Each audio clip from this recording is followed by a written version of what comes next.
travel all across the globe. Here and there, far and there, everywhere. I'm trying to travel all across the globe. Yeah, I'm trying to see some more places, touch some foreign lands, encounter some foreign faces. Real bucket list type trips, I'm gonna make them. Various destinations, flights to different nations. Corners of the earth I thought I never would be. Examine architecture I thought I never would see. Soaking in culture from people unlike me. Regret this exploration that's highly unlikely. Creating memories that'll last for a life, G. Switching time zones till it starts to fuck up my sleep. Just sitting around, that adds to life for me. Feeling a bit antsy, I gotta get in these streets. Better yet in these skies at 30,000+ feet. Destinations ranging from popular to discreet. Mundane status won't win, I will defeat. Might end up on a safari, encounter a wildebeest. I'm just saying. Yeah, I may have been a couple places, but I got so many more to go. It's so many spots I wanna see while I'm traveling down this road. Here and there, far and there, everywhere. I'm trying to travel all across the globe. Here and there, far and there, everywhere. I'm trying to travel all across the globe. Camelback rides while I'm in Egypt. Passing the pyramids in the evening. Beautiful sunset, different beaches. Offshore lines not easily reached. Right lane in Bali after a flight from Cali. Short stay in Japan after I leave France. Make a stop in Australia, I mean there is a chance. Get up real during carnival and do my dance. Getting stoned down there. Yo, what's good, y'all? This is Doug E. Fresh. Much love and much respect. You are listening to my man, Enigma September of the Enigma September Hour. As we go a little something like this. Hit it. Hit that, hit. Am I here? Yo, hit that. Boom, boom, boom. Boom, boom, boom. Boom, boom, boom. Hold up. You can't stop the rain when it starts to fall. When it starts to fall. You can't stop the... Yeah, no.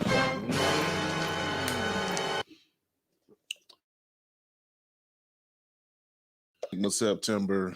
This is the Enigma Sept Hour, episode 163. In Your Throat.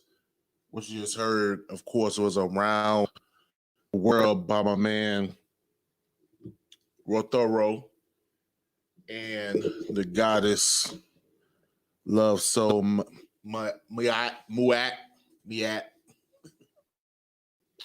I'm always gonna mess it up. It is what it is. Anyway, welcome to the Vibes, man. This is episode 163 of the Enigma Sept Hour podcast. We appreciate you guys and gals and those rocking with your boy. I have a special guest today for this episode. My man, I ain't gotta tell you where he's from because it's in his name. Bobby J from Rockaway. Bobby J from Rockaway.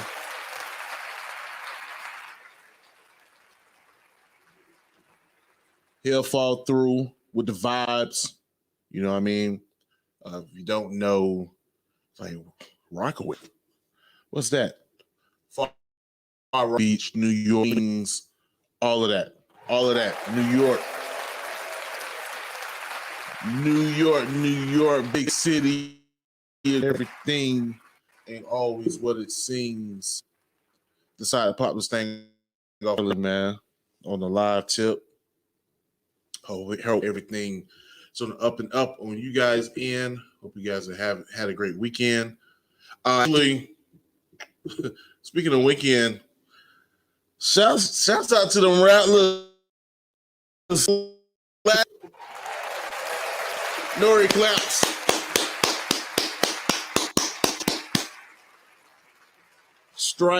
strike, and them wild pussycats got struck. Got struck. We got him finally. Thank you, Willie, for going down to Orlando. I guess that was the joke this year. You can't say Orlando. It's Orlando.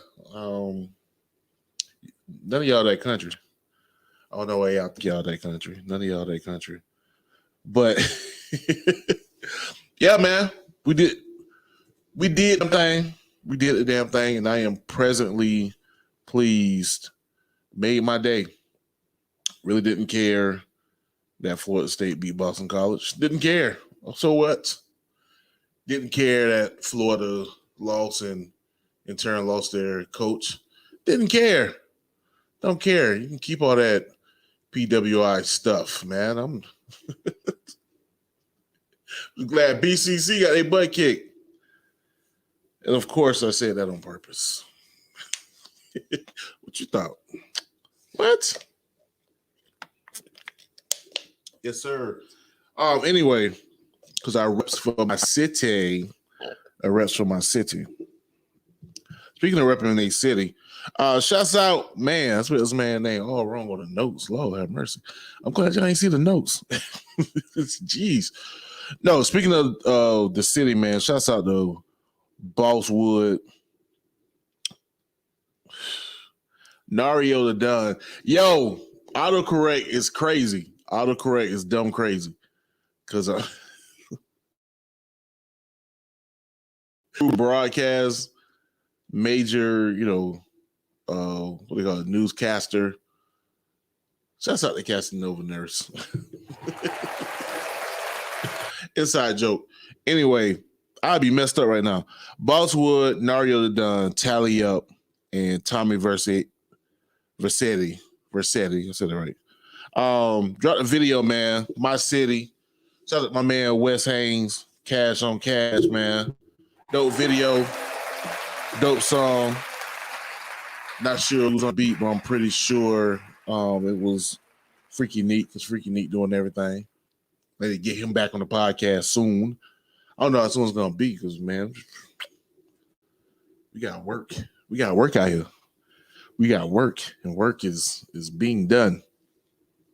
Y'all better get at it. Get with it. Matter of fact, I'll put it out there, man. Look, I'm gonna be booked up for it. However, you can still utilize. I'm using the word utilize, not use, because utilize is appropriate here. You can still utilize the podcast to get the word out about any projects or anything else that you think people may be interested in. So get at your boy, and we can figure out how we can get the message out without, necessarily being on here to do an interview or whatnot. So get at your boy. We can try to figure some things out. Told you guys about that last episode. Shouts out to Aston Martin Entertainment for contributing to the podcast. It was welcome. And welcome to anybody else who want to contribute. So let's talk about it. Hit me up in my DMs. I got my information down below. What else we got, man? Speaking of putting on for the city, I'm gonna give y'all a little tidbit. I did this last episode. Can't say last week. Get y'all this last episode. My man Sharif out here doing things. So I'm gonna show you some more what he did this week. Last time to break it down, man, Sharif performed at the Rally for the People event. You know what I mean? He was the entertainment, did his thing. Shouts out to my man Devon Deshaun. You're gonna hit my butt. DJ Devon Deshaun for holding down the ones and twos. Team Libra. Anyway, also too, man, shouts out to Commissioner Jeremy Matlow, my man Darian Davis, my girl Tiffany Hill, who ain't recognized at first. I was like, oh, because she normally have. I'm used to having the glasses. She ain't have her glasses on. My bad. And Representative Anna Escamani, came up from Orlando. You're representing, my mama and my sister at. And also, we'll be representing where my man Stess, the MC, will be at. Shouts out to my man Stess. We met up. Sent my man all proper. We're going to miss you, boy. I mean, well, not really. You're going to be back up here. But it's not going to be the same. Hour trip versus, a 45-minute trip versus a 3.5-hour trip. However fast you're going. It's a little different. But anyway, Tarif was with us celebrating Stess. And Tarif did his thing this week. So I'm going to give y'all a little tidbit. Y'all hold tight. Peace, love, and prosperity. Yeah, with the fame and popularity. Evil ones that breed jealousy. Yeah. Lord, I need some clarity. What the peace, love, and prosperity. Yeah, with the fame and popularity. This weekend, you gon' remember me. Yo, man of the century, where's my cover on time? To these mediocre minds, I'm like a young Einstein with no cosign, man. I bet I outrhyme more than half of mankind, man. Your girl is too fine. Yeah. Man, this thing, man. Y'all get Tarif's props, man.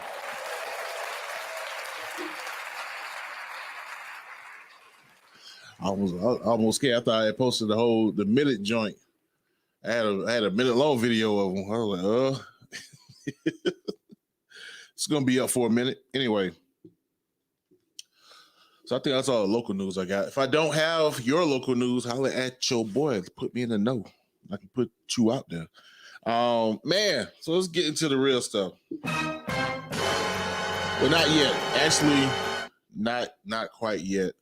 I know the biggest story this week right now. Tarif the GOAT, you know what I mean? I hear he doing it, bro. He doing it. I got a special person that's gonna come through and give us an update about the biggest story right now in hip hop. So y'all just stay tuned for that.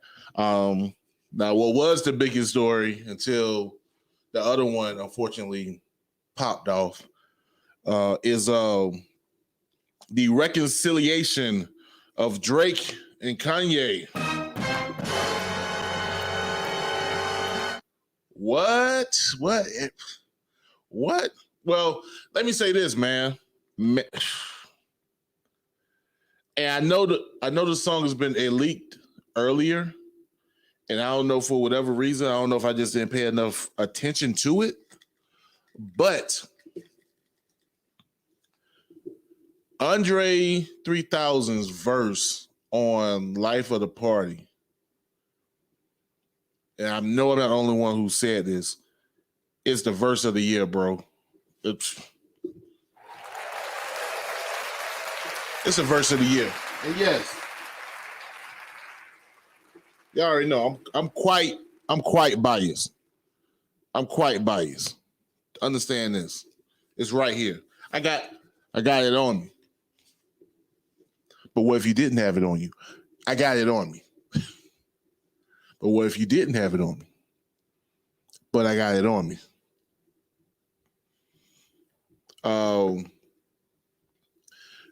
My man said WWE, them boys probably been friends the whole time. I'm gonna get into that. But we're gonna talk about this verse, man. Yo, first, I put it out there that I think that the verse, it felt like a continuation of She's Alive, Andre's verse about his mom on our song about his mom on the Love Below soundtrack. Go check that out and then go listen to Life of the Party. And it feels like an update for better or for worse. But yeah, man, that thing hit me in the tear ducts, bro. It hit me in the tear ducts. And I don't know, it's because he's my number 3. He's one of my favorite rappers, and I have invested time in his life and who he is. But bro, he made so many connections. It's crazy. And I can relate to the Bible study. I'm not gonna get into all that, but I can relate. Anyway, Life of the Party, Andre verse. Yeah. And then for the joint with DMX at the end, it's Kanye don't deserve that. Kanye don't deserve that, man. He don't deserve that. That shouldn't have been for him. But I can't hate. Anyway, yeah, man. So it's like my man said, look like WWE, you are right. That's how I feel. Actually, there was a question. I saw a video on YouTube, and someone posed a question about Pusha T and how he felt. And I was like, we already know how Pusha T felt, because when he was on the Joe Budden podcast with Rory and Maul back then, he expressed that he was the one holding the heat. That Drake and Kanye was still working with each other, and that they had to do Pusha's work, get him out of there so he can bring Drake in, because Pusha T like, yo, I ain't finna fake the funk. And so it seemed like Jay Prince did something, but it's like, I don't know. I'm not sure. You know what I'm saying? Because it's still, if it feels forced, it feels as if, I mean, we already know Jay Prince connect with Drake, but I just really feel like Jay Prince got something over Kanye, or he showed Kanye something, and that spooked Kanye to the point where he's like, yo, whatever you want.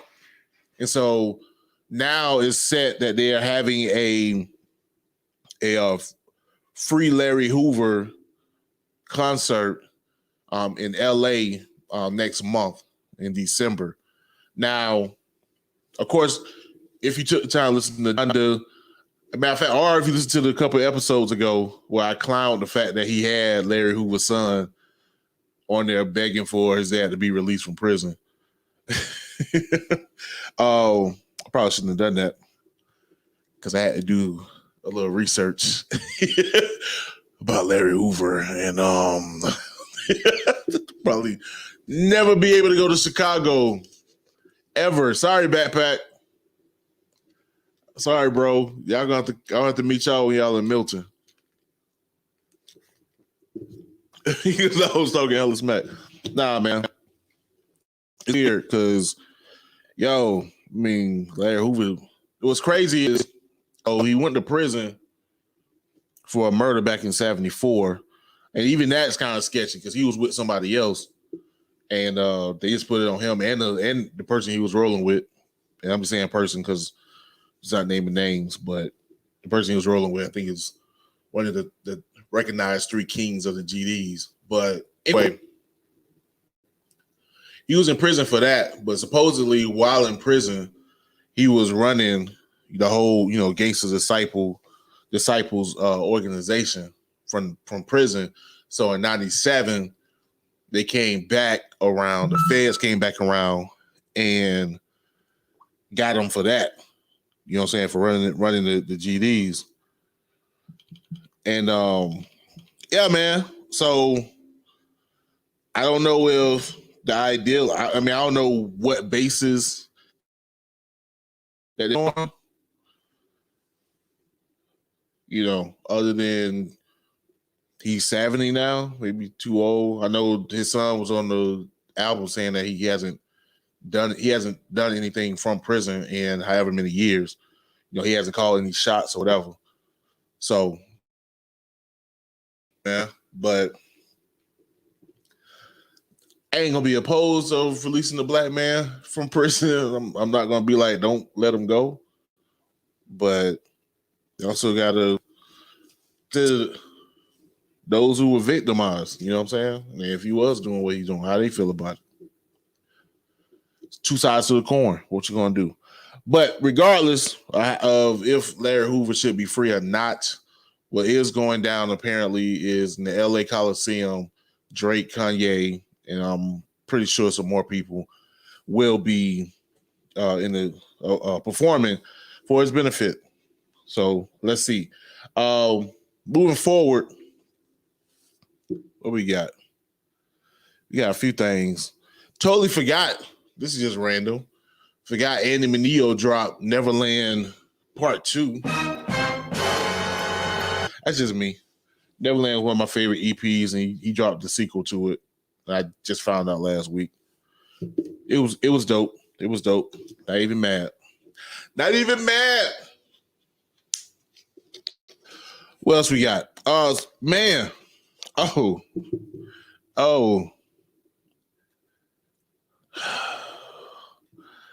Chaka Khan, Stephanie Mills, Verzuz.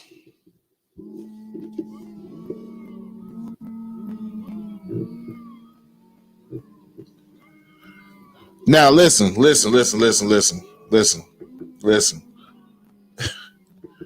Karen, listen. My boos are not for Chaka Khan.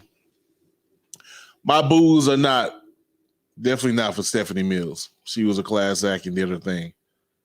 My boos are for whoever fitted Chaka Khan's daughter in that tight ass outfit that she should have never. No, I'm joking. No, my boos is for Swiftz, Timberland, whoever else that didn't stop this early on. Now, I admit, I came in late to the party. Admittedly, I was my boy DJ Bush with 90-second, the 90-second producer showcase that he was doing on Facebook. Shouts out to DJ Bush. Actually, also too, shouts out my man Mo Mackey, Oplex. They had DJ Bush and his wife, Sarah Jones Law. Had them on, set the bar last week. Missed that show, so I felt obliged to check out my man DJ Bush and his show while doing other things. And it was pretty dope, but it ran late because it was a bunch of producers. He had 3 segments, and it was 90 seconds a piece, so it ran to like almost 10 o'clock. So when he was done, I just happened to be on YouTube, and like, what is on YouTube? I just happened to see the Verzuz was going on. I was like, oh, snap. I thought it was next week. I thought it'd be the week going into Thanksgiving. That seemed more fitting. Regardless, check it out. And, bro, yeah, it looked bad for Chaka. It looked real bad for her, man. Now, I'm not the one to sit here and say that she was on something. It could have been just exhaustion. Who knows? But whatever it was, she did not look well. She looked uncomfortable. Could have been heat exhaustion. Whatever it was, somebody should have threw in the towel. Somebody should have been like, nope. We're not going to do Auntie Chaka like this.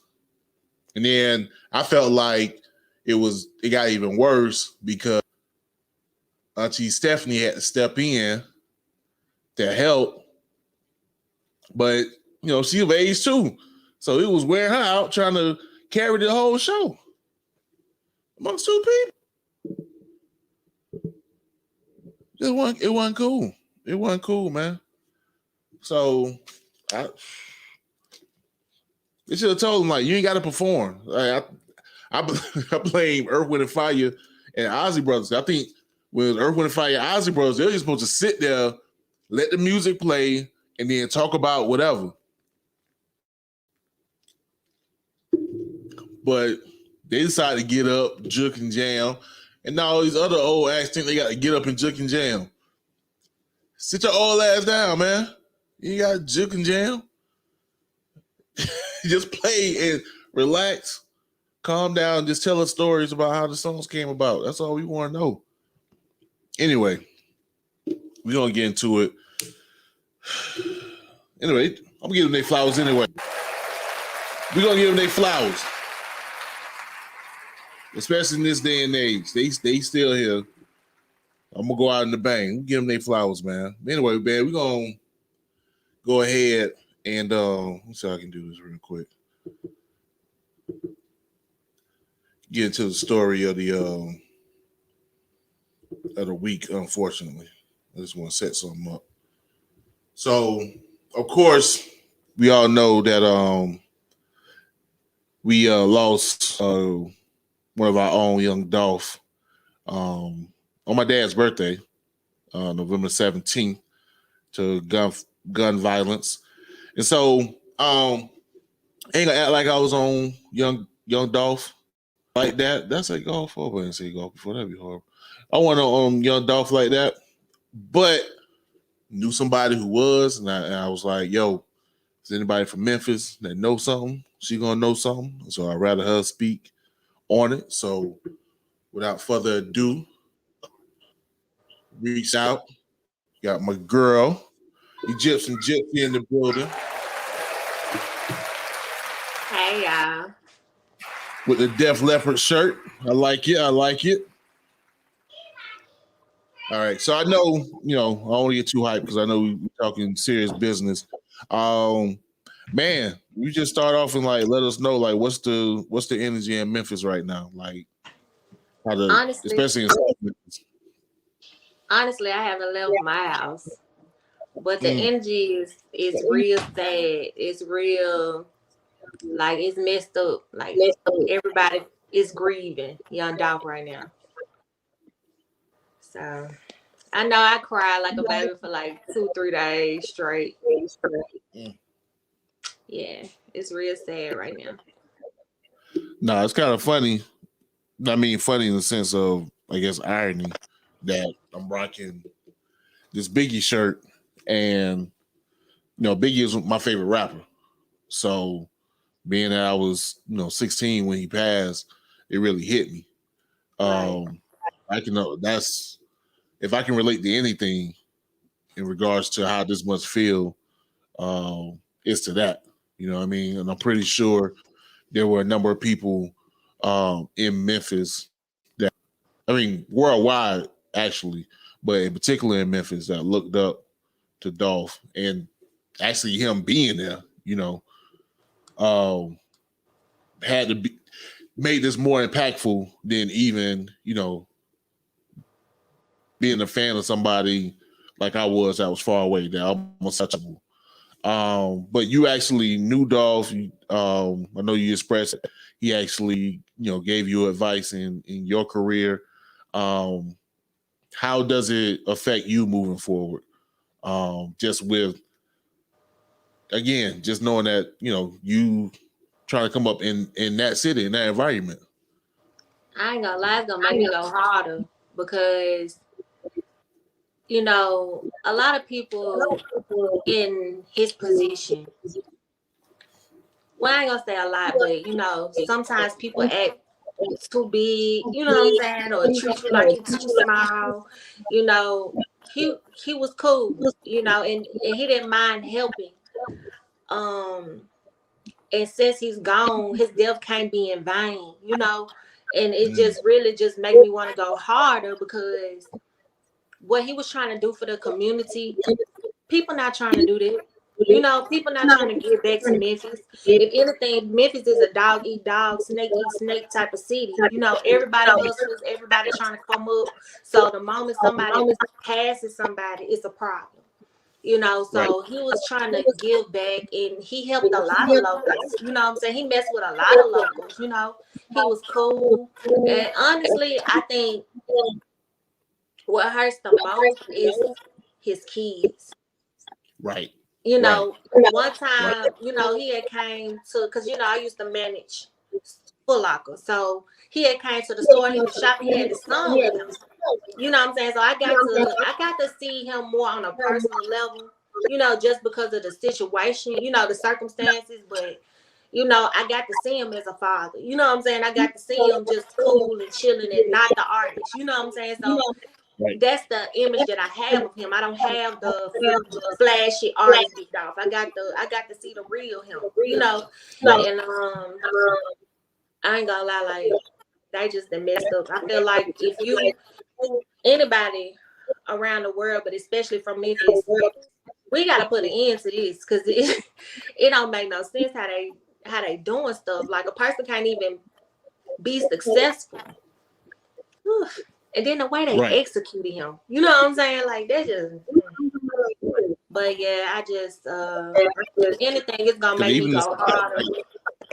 That's my thing too. Was like I was a local business. You know what I mean? So now that local business gotta try to figure out what they're gonna do because you know what I'm saying they shot up the door or the windows or whatever, and now it's more of a memorial. So like how they gonna conduct business knowing that now they spot is infamous.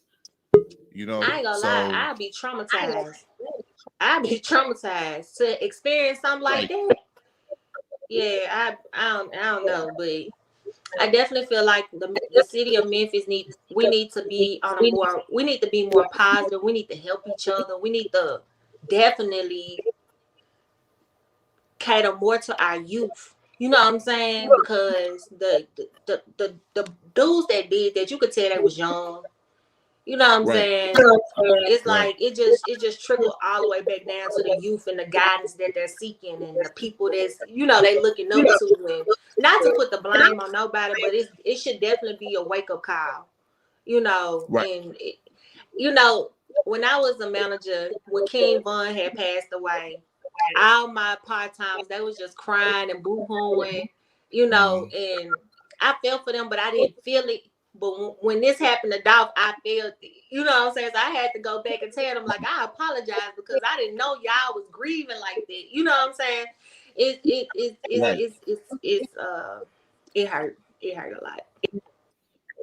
Nah, like I said, I can somewhat relate only because, how it felt for me when Biggie passed, when he got popped. Or even more so, this was maybe odd for a lot of people. The one death that really hurt me was when Kurt Cobain died, but that's a whole other story. But it just had a shirt on, so that's why I was like, I can really relate to you being a fan of somebody and they get took out like that. But anyway, we'll keep it moving. Thank you for your time, Egyptian. I appreciate you. And again, man, prayers to Memphis, prayers to young Dolph, to his family, you know what I'm saying, his kids, man, everybody affected, man. And I mean, it may seem cliche, but stop the violence straight up. Yeah, we need to stop it. Yeah, for sure. All right, so I'm gonna let you go. Then we're gonna get into this next track. What I got? Got my girl C Red, you know what I mean, with this when the storm comes, produced by J.R. Swift, and we'll come with my man Bobby J from Rockaway, Queens, New York, son. No, I'm sorry. Yo, we'll go this track and we'll go right back, man. This is your boy Enigma September. This is Enigma Sept Hour. You got time, baby.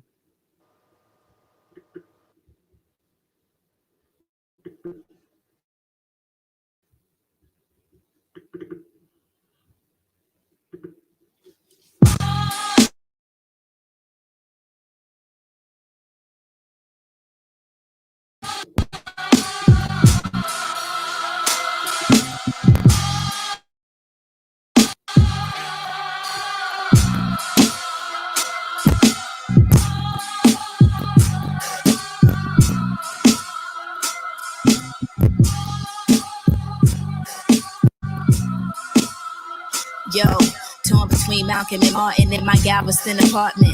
I've been through some things, I got the calluses and scars that's darkened. The bars of Martians inherited dominance like morphins. The bourgeoisie would hate to see the commoners are marching. I drop a verse, they say I got a lot of nerve, but how can I not reverse the pain like swallow lozenges?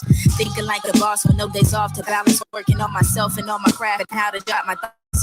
They leave holes in their stories when the optics gotten worse. Just decisions that we make, but man, this option's not the first. Teachers give our children monikers to not pronounce the first name we gave this far from their authors and stars philosophers. Bars are hard but not narcissistic to largely not rehearse. Bunch of roses from the concrete, we gon' blossom, watch and learn. I can get you certified. I decided my work and drive is going nuts like spermicide. Give no life to these gossipers. They get pit influential cause bought they followers, but I ain't got the budget to be anything but rugged. They'll say it was a game till I got MD as a suffix. And man, I ain't ashamed, I've been too busy stacking ducats.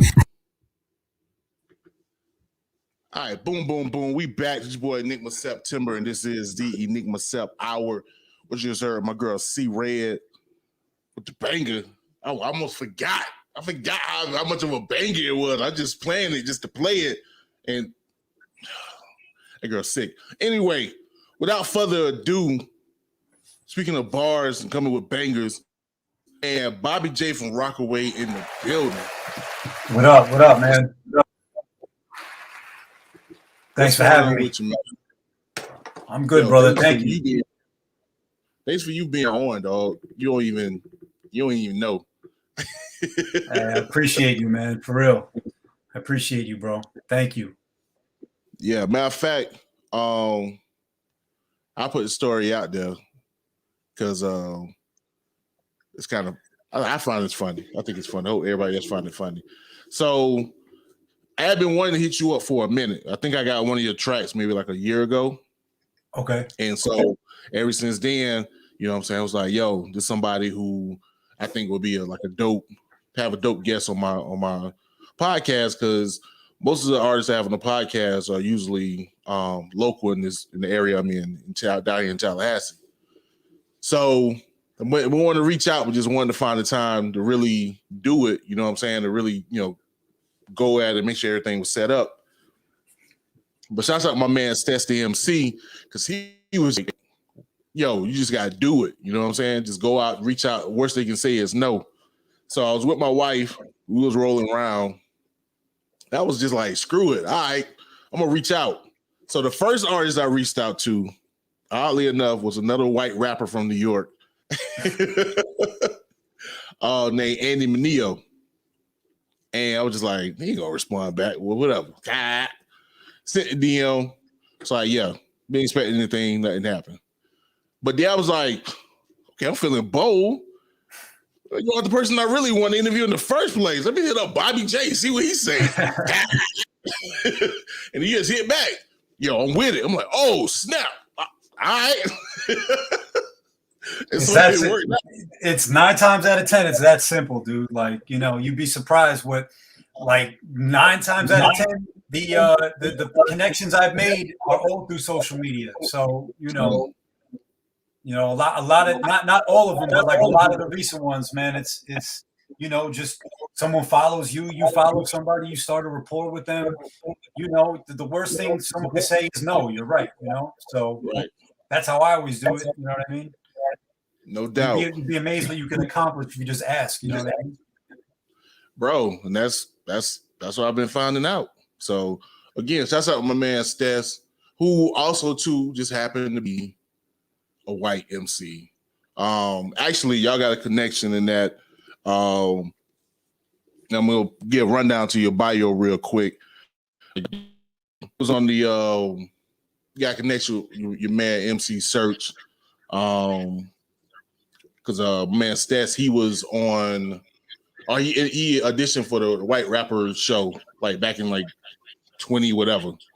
And, he connected with MC Search and a lot of the rappers through that show or whatever. But regardless, let me give y'all a rundown. My man Bobby J, you know what I'm saying? Of course, coming out of Rockaway Beach, Queens.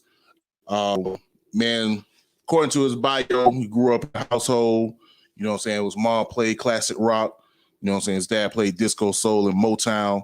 You know what I'm saying? But it was his brother that put him on, different music such as grunge and metal and then hip hop, which I can imagine. I can imagine around that time. Yeah. Which I got a question for you about the grunge part. We're gonna get into that. But let's go. You know what I'm saying? Around age 13, Bobby hooked up with the legendary, underrated, you know what I'm saying, Kwame, which I know I got the Biggie shirt. So if you know the famous Kwame line, it is what it is. But don't get it twisted. Kwame is a genius. But you know what I'm saying, he hooked up with Kwame, and from there just been, kicking out projects. He got a project with Status Selector, working with renowned drummer Daru Jones. Also, if you search real deep on the internets, real deep on the YouTubes like I did, you can see a freestyle kid in front of J. Cole one time. Impress him. My man worked with Lil Fame up in Prospect. You know what I'm saying? Lil Fame up in Prospect. Nah, that's my man's. Nah, a man wouldn't disrespect. Anyway, I'm not from New York. I've never been to New York in my life. But You wouldn't know. You know your shit. You know your shit. Know your shit better than 99% of the interviewers that I've had, man. So I appreciate that you did the research, man. Like seriously. You know what I mean? Gloria from Astoria, like that's in Queens. In Queens, how you know? I don't know. I've never been to New York, but I know Astoria is in Queens because I just listen to rap. You know. But yeah, so about the grunge scene, bro, because I'm a grunge head. That's why I was introduced to like music. That's how I got my parents' spear through grunge. So, who would you consider your favorite grunge band? Oh man, no judgment either. No judgment. Soundgarden, Alice in Chains, Nirvana, Stone Temple Pilots, Pearl Jam. You know what I mean? Like those guys. With that. You know, that was when my brother was playing, man. That's what was on MTV at the time. So like, you know, I have vivid memories being a little kid, and my brother's 5 years older than me, and he was always watching MTV. So, you know, it was that, and then it was, you know, hip hop, Yo MTV Raps, and Naughty by Nature, and LL, and you know, Salt and Pepper, and Dre and Snoop. You know what I mean? Like that was the early music I remember being exposed to. You know, so it was whatever was on TV. You know, and I was a fan of it all. Yeah, no doubt, no doubt. Yeah, you pretty much. I'm in the same boat.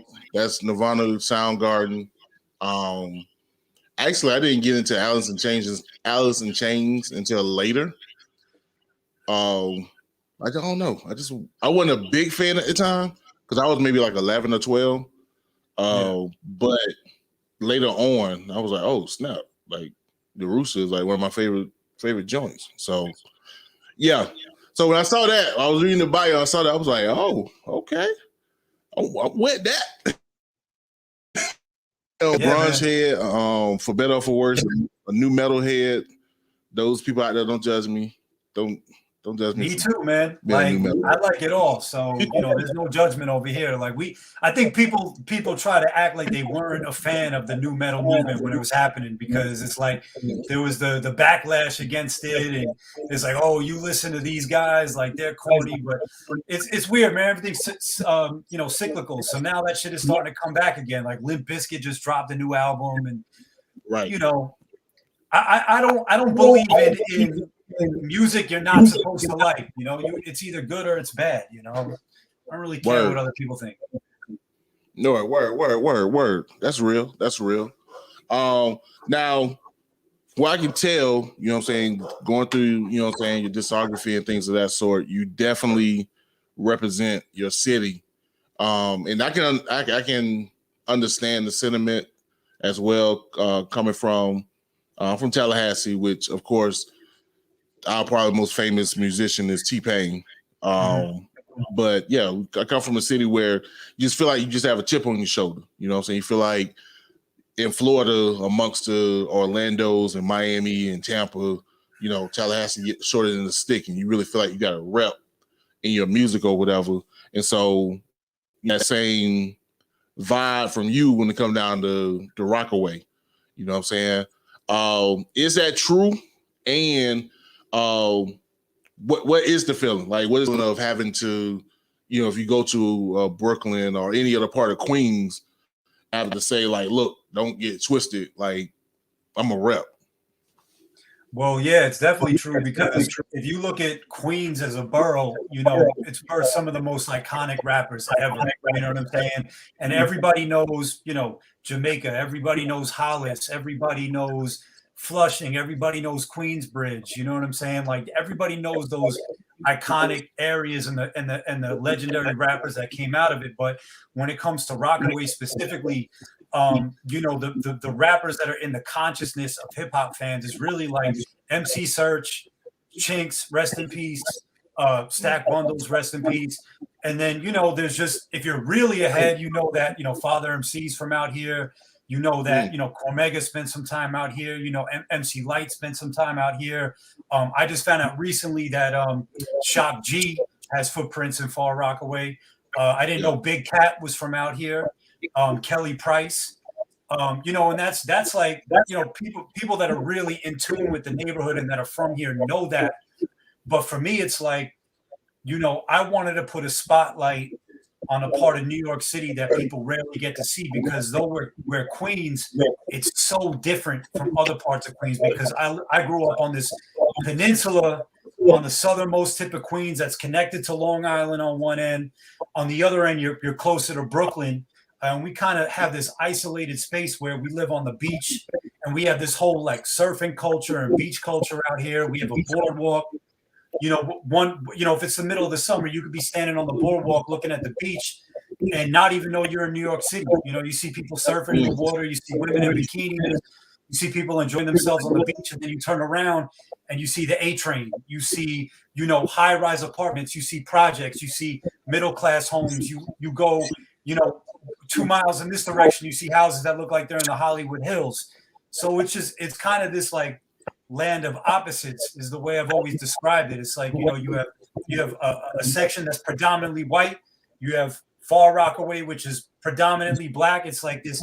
There's a yin yang element that exists out here, and you know, people from New York that grew up in New York really don't know much about Rockaway or Rockaway Beach. You know what I mean? It's like people come down here in the summer, they go to the beach, and then they leave. You know, there's people that grew up in New York their whole life that, much like the Bronx, like certain sections of the Bronx, like people have only been there like 3 or 4 times in their life. You know what I mean? So for me, it's important to make sure that people understand that the backdrop to everything that I do is my neighborhood. And, you know, just through my visuals and through my music, I try to describe, you know, my life growing up out here and show people what the culture and the vibe of the neighborhood is like.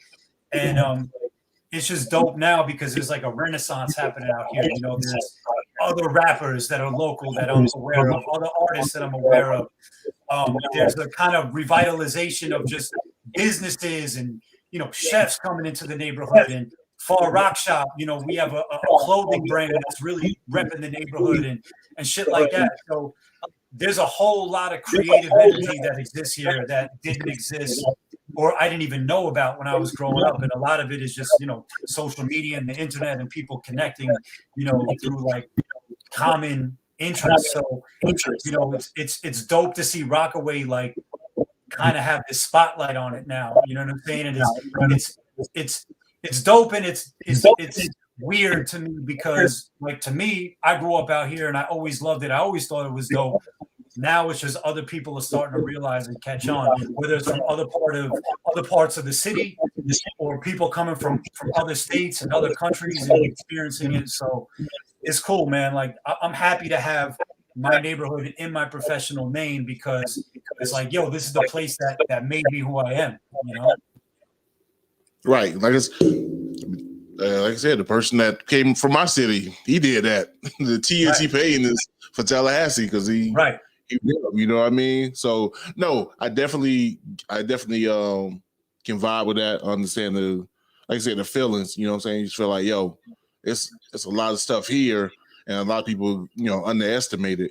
But on the flip side, yo, it's wild to think like I don't know, oddly enough, even though New York is surrounded by water, you don't really think like, oh shoot, they got beaches? Like, yeah, probably outside of like thinking about Coney Island, like you don't really think like New York and beach, but no, it's there.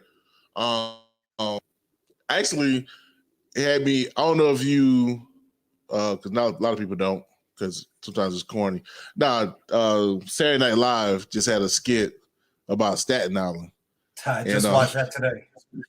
Okay, and so you said they had beaches, so you had the boardwalk, and I was thinking about it was like, what's that in the water? And Method Man was like, a dead body. It was like, you said bikinis. I was like, well, what if that's a dead body? That's not a whale. No, that's. But yeah, man, it's like the beach is beautiful, but you know, parts of Far Rockaway are heavily neglected as well. You know what I'm saying? Like you could get off the boardwalk and see nothing but, you know, overgrown, no development, you know, for just blocks and blocks and blocks. It's almost like if you've ever been to Detroit, you know, just a lot of, especially when I was growing up, you know, there was just certain sections that just had a lot of neglect, and we're one of the few beachfront communities where there's really not a lot of development, especially like on the boardwalk. Like on the boardwalk, you have 3 separate concessions that were closed for practically 20 years when I was a kid that are now open.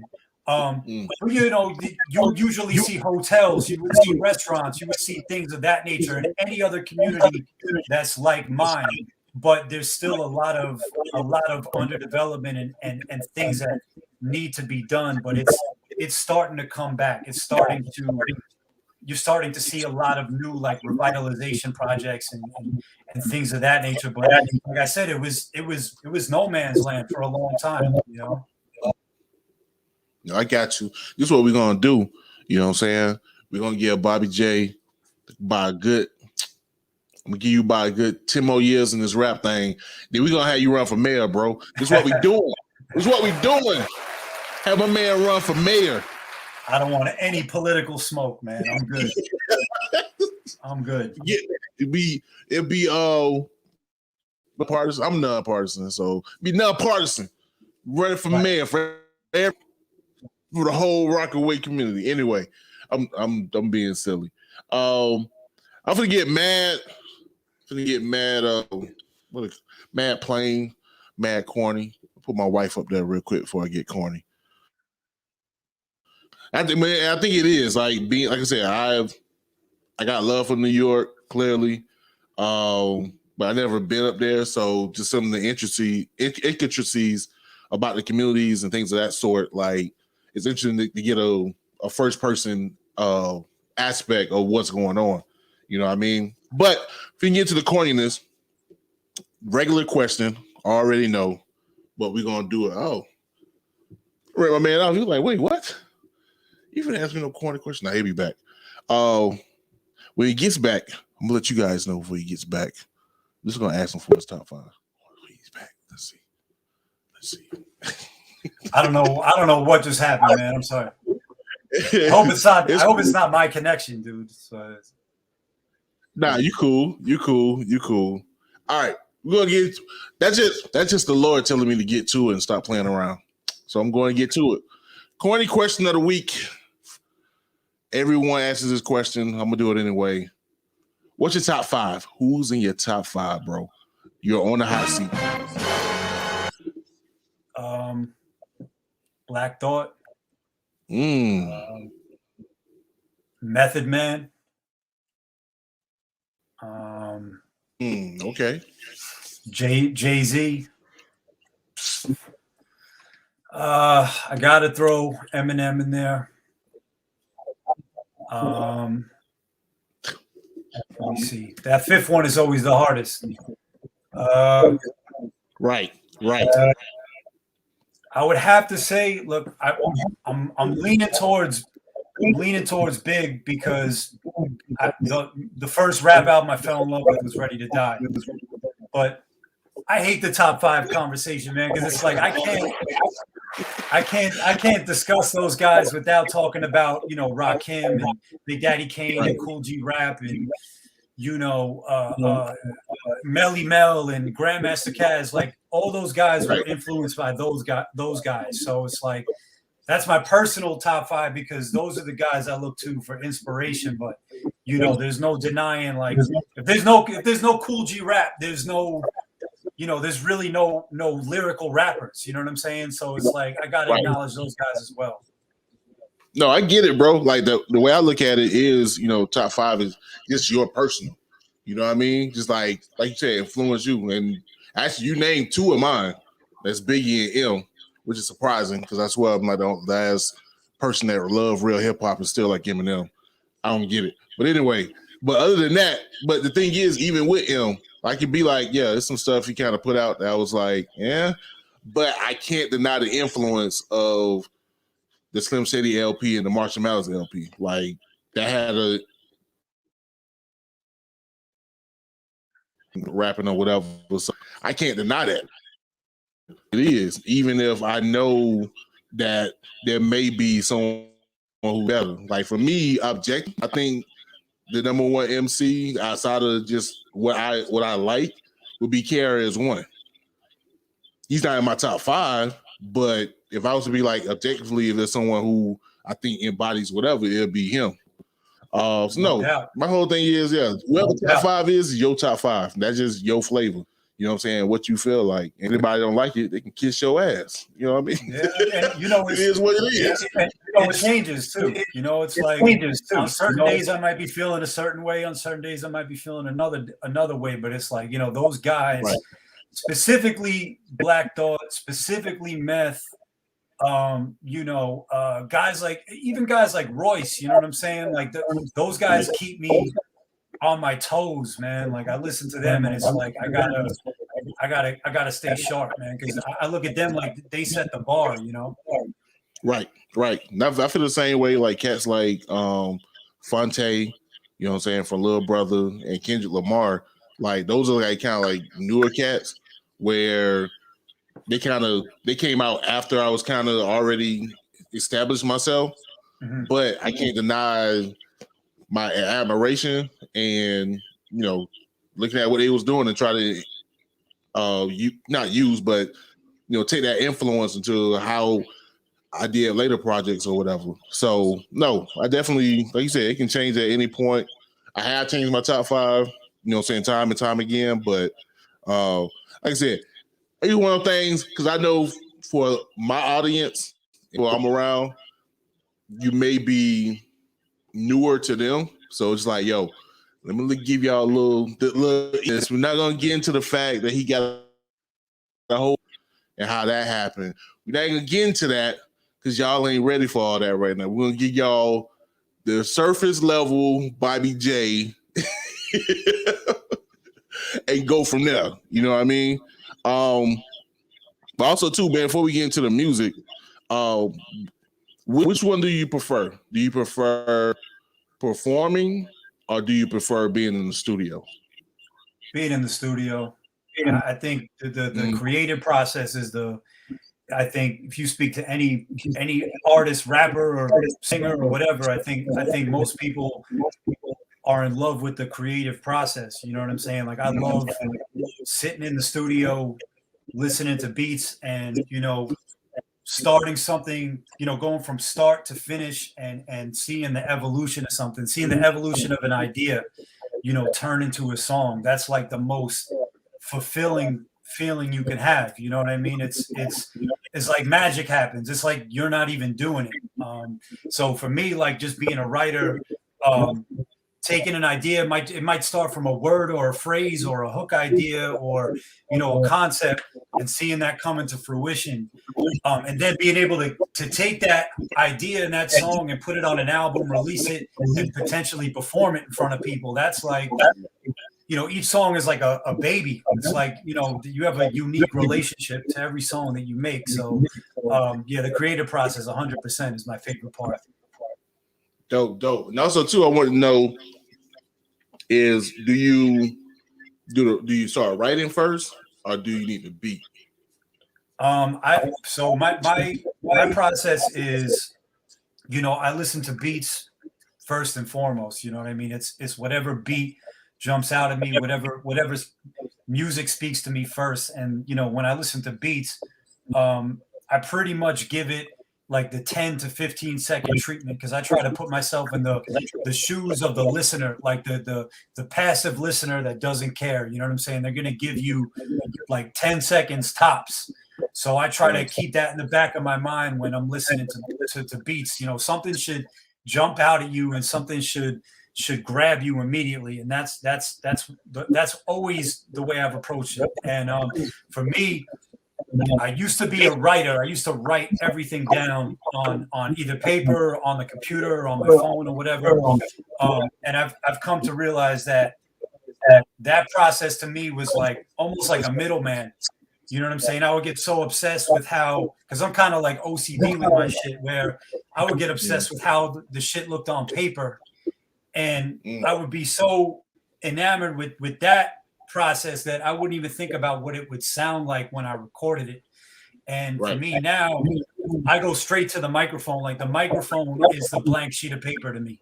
So I write the songs as the ideas come. You know, it might be one line, it might be 2 lines, it might be something I've been thinking about through the course of the day, but I like to record it as soon as the idea comes to me and get it sounding the way I want. And once, you know, the first line is the hardest part. So once I get that first couple of lines out, then I could just keep building on top of it and building on top of it.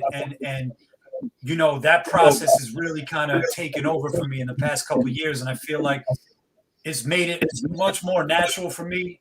It's made me a lot more comfortable on the mic. It's allowed me to have more emotion in my music. And, you know, that's just kind of the way it's been. And it's allowed me to write, I think, the best material I've made. So, you know, that's my way of doing it. I know there's a lot of people that still like the pen and paper. And I could go back, and I've reverted to, you know, writing shit down before. But for me, it's like I record at home. You know, I got the studio in the crib. So, you know, I like working in my home environment. I like working on my own time and being able to do it that way. You know what I'm saying? Even when I go to record in larger facilities, I like to be prepared because I don't want to waste anybody's time. And, you know, I have the song mapped out in my head, and I know how all the parts should sound. And it's elevated my ability to write and my ability to record, you know? No doubt. I can just tell, you know what I'm saying, listen to your stuff and just the way you got your bars constructed. It kind of gave me the feeling that you kind of, because you got a dope flow. And it's like, I imagine that it was like, all right, he can write because he just got that flow and then just able to match it to the beat. But, you know what I'm saying, if on the flip side, it's the beat that dictate whatever, regardless of how it comes out, it works. But that's what it was. It's just the flow was so intricate. And also, too, that's what makes sense by you saying Black Thought and Method Man, you know what I'm saying, being your top 5. Because it's like, yeah, they ill with the lyrics and they ill with the flows. And you can hear that. You can hear that influence in how you spit. And matter of fact, we're going to go ahead and let the people hear the influence. You know what I mean? Or a little tidbit. We're going to give y'all a tidbit for the live. And those on the podcast, y'all going to get the whole thing. So we're going to get into this. Let me see if I can say this right. Montauk. Yeah. Montauk. You know, I'm country.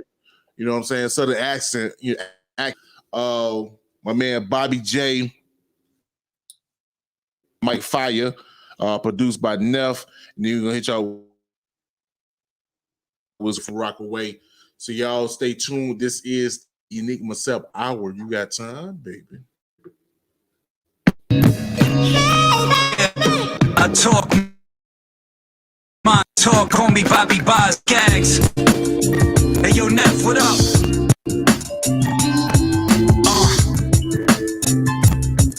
Right, yeah. Let's go. Yeah. Look. I was lamping in the Hamptons, spent the weekend at Bernie's. Took a trip to Montauk and spent the weekend at Gurney's. Taking shots with stockbrokers, getting geek with attorneys, and leave with a birdie who's sturdy like the beaches in Jersey. I'm fucking with you. Twist the lime, crack the avocado. Pop the bottle of Siempre once I got to Cabo. I'm on an island, fuck your spotted lavo. Sipping Moscato with a model, watching Rob Machado. Popping corks from the North Shore to the North Fork. Otherwise, I'm in board shorts on the boardwalk. I met this Coney Island white bitch. Drank some White Claws and made a Coney Island whitefish. She turned me on like a light switch. Nice tits, nice hips, and a pussy like a vice grip. Wetter than the ocean and I swam in it deep. Her man is a geek, the type to bring some sand to the beach. I mean, you gotta hand it to me. It's wham bam, thank you ma'am, and then amicably we go our separate ways on this journey. God damn it, motherfuckers can't stand it, but this man is a G. I mean, how you gonna stand up to me? Man to man, when you don't even stand up to P. You ain't even worth my time, I'ma scram in the V. Top down, chrome spinning with my hand in the breeze, I'm gone. Yeah. Okay. Yeah. I got this, man. Let me do my thing, right? Yeah. It's got a vibe in it, I can go a couple of moons. Take a break when the sun pop, be back by noon. No cosign, I never needed them to back my tunes. I'm out west, you can catch me in the back of saloons. Had low feet crossed with a pick in my mouth. Not the biggest, though the elephant, I fear it the most. I started on the ground when I found out the foundation is the most important part of the house. Look, 10 toes down, I started cracking the concrete. The concept of punching time sheets never sat well. Pressure make a diamond and I remain in the zone. I should have enough stones to go and custom a timepiece. Rather get the love for being me, not because they're in love with the shit that they see. Cold game, education is the key to success. I had to turn my life around 180 degrees, like, yeah. I had to learn one day when it's all right. No, it only burned one way. Had a dream, couldn't let it die. I couldn't say how I did it, but I guess you gotta do it when I pray. So I had to learn one day when it's all right. No, it only burned one way. Had a dream, couldn't let it die. I couldn't say how I did it, but I guess you gotta do it when I pray. So I told my mama that I'm packing my bags. Told them naysayers they can kiss the crack of my ass. Put my hat in my sash, no looking back on my past. Now I'm back with Joey Bags and I'm back in my bag. You wasn't with me when I was back in the lab, writing chicken scratch on my pad. But now I'm waving at you haters like I'm catching a cab. Matter of fact, they said I never would amount to jack shit. Now they're jacking my swag, huh? Ain't it funny how fake is lovely when days are sunny? They pray I'm making money just so they can take it from me. How come you didn't love me back when I was broken bummy? When my eggs were runny, I was hungry with no steak and tummy. Don't be mistaken, dummy. Now I'm the man in this land of milk and honey. And trust me, success is tasting yummy. My days are lovely like Bill Withers, a real spitter. But I could have been a quitter, sitting around still bitter. But I had to learn one day when it's all right. No, it only burned one way. Had a dream, couldn't let it die. I couldn't say how I did it, but I guess you gotta do it when I pray. So all right, boom, boom, boom, and we back. This is your boy Enigma September. This is the Enigma Sept Hour podcast. I keep feeling to say podcast.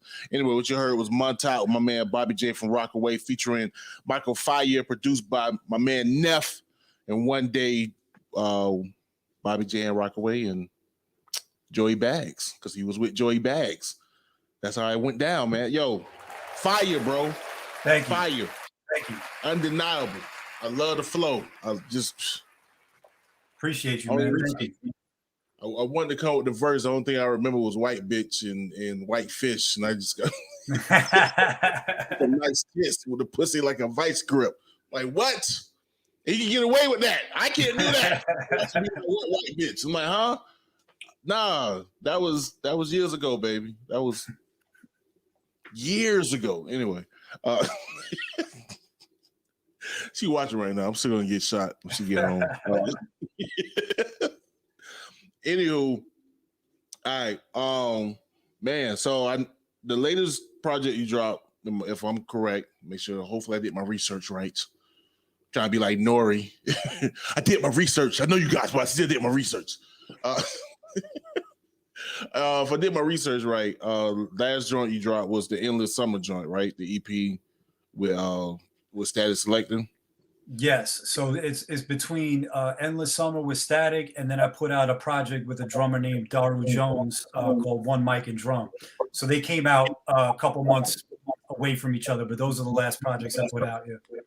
Okay, so is there anything else that we can prepare for? You know what I'm saying? So we can, you know what I'm saying, light up the streams and light up that Bandcamp to make sure that, you know what I'm saying, we got your money in our pockets.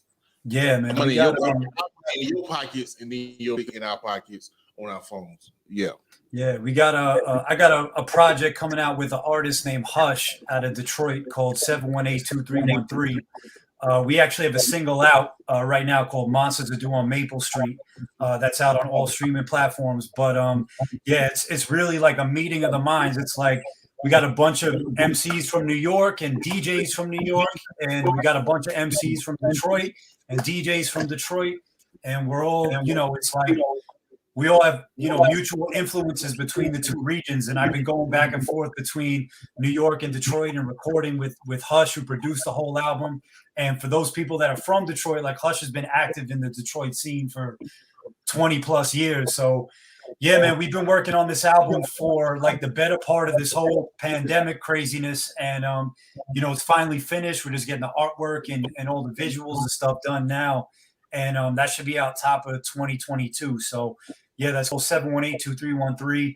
You know, look for it probably, February, March, what we're aiming for. But yeah, and then in addition to that, I'm working on a project with my boy Neff, who actually produced that song Montauk.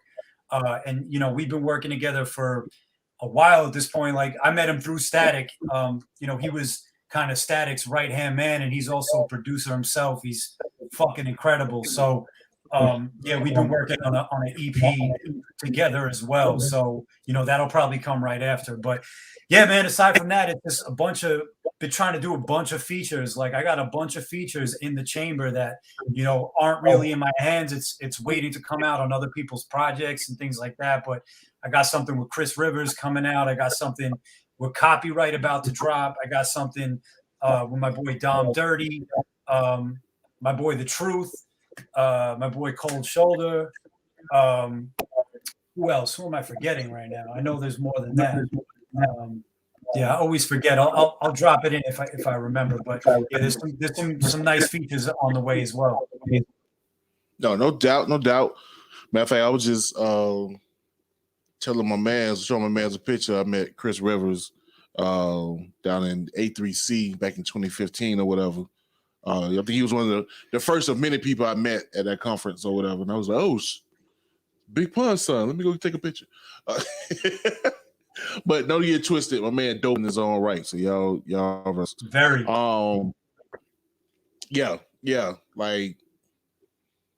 it's amazing that we kind of genetics. Like, he got that. You know what I mean? But regardless, so also let me get into it. So we got the rap stuff.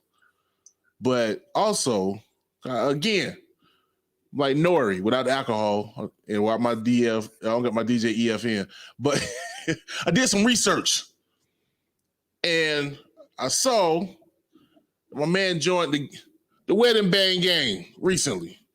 Oh man, man. Walk the plank. You know what I mean? Appreciate it. Thank you, man. Thank you, man. So, how has that made things easier or even harder? You know what I'm saying? It was like, yo, she got my back. Boom, boom. Ain't got to worry about that no more as far as the pressure of getting married. Or is it like, I got to be a married man and a rapper? It's like, I don't know, man. I don't feel much different than I did before we got married. We were living together. She's, my biggest supporter. She's always there, to help me with everything that I do. And like, it's not easy being in a relationship with somebody that, at the same time I'm married to music as well. I spend so much time creating and, I'm a very private person and, sometimes like I really need a lot of space just to, and, which is just within the confines of like a hectic life when, you're trying to do a million things and carve out time to make music. Like, it's difficult, but she understands that. So, that's a blessing, man. It's not easy to be in a relationship with somebody that does music, but she sticks it out and she supports what I'm doing.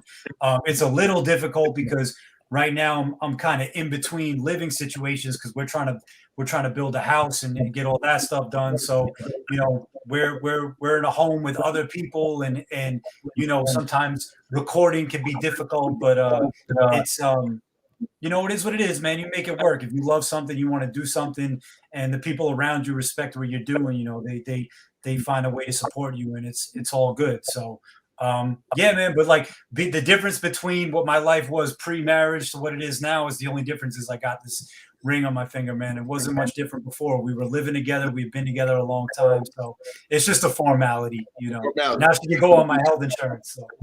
You're right. I'm with you. I was the same way. I'm just like, man, this how we already married. We just got signed this paper. That's all. Exactly. That's the difference. Yeah. So speaking of, we go ahead and wrap this things up so we can handle our married man duties. But before we get up out of here, if we can, if you can let the people know how they can get in contact with you, either for, for bookings or they want to get a feature and, how they can get to your music. So you can follow me at BobbyJFromRockaway on Instagram, at BobbyJRockaway on Twitter, BobbyJFromRockaway.com. If you search Bobby J from Rockaway on any streaming platform. You'll find my music. And if someone wants to get in touch with me, they can either email my manager, Greg, at artist.rep@gmail.com. Or, you can hit me in the DM. For me, I try to be as personable as possible and get back to everybody that reaches out, and if your music is dope and I'm feeling the record, like, we could work, that's the most important thing. So if the music is right and it's something I want to be a part of, I do a lot of features, just artist to artist and relationship, building. So, you can hit me on the DM as well. Word. So, man, we'll put this out, especially to my artists in my area. Y'all let my man. He doing a lot of stuff, but he got that fire. And it's a lot of people in this area I would like to hear you. You know what I'm saying? With, I think the flavor would be dope. So, I'm just putting that out to all my people. If y'all watching, man, get out my boy. You know what I'm saying? I think it'll be dope. But regardless, Bobby J, man, I appreciate you, bro. I appreciate this opportunity. This is, like I said, I have had my eye on you, pause, for like a year or so, like wanting to get this done, and we got it done. And let's do it again. No doubt. I got you. Matter of fact, hopefully we can swing back around when on the project, with your man Hush or whatever. You know what I'm saying? We can run that back around. I'm wide open for that. We can do that. Definitely. Everybody out there, I appreciate everybody paying attention, watching your boy. Like I said, get at me if you want to get on the podcast, but can't get on the podcast. We can arrange something to make sure you get that exposure. You know what I'm saying? We got other opportunities, so make sure you at me. I'm not going to tell y'all the guests for next week because that always messes things up, so I'm going to keep my mouth shut about that. But, hit that. If you're on YouTube, hit that like button, hit that subscribe button. Listen to the podcast, man. Hit that a follow button. Download the podcast. Tell your people. Let them know what's going on over here. This is the Enigma Sept Hour podcast. You got time, baby, and we out. Thank you, bro.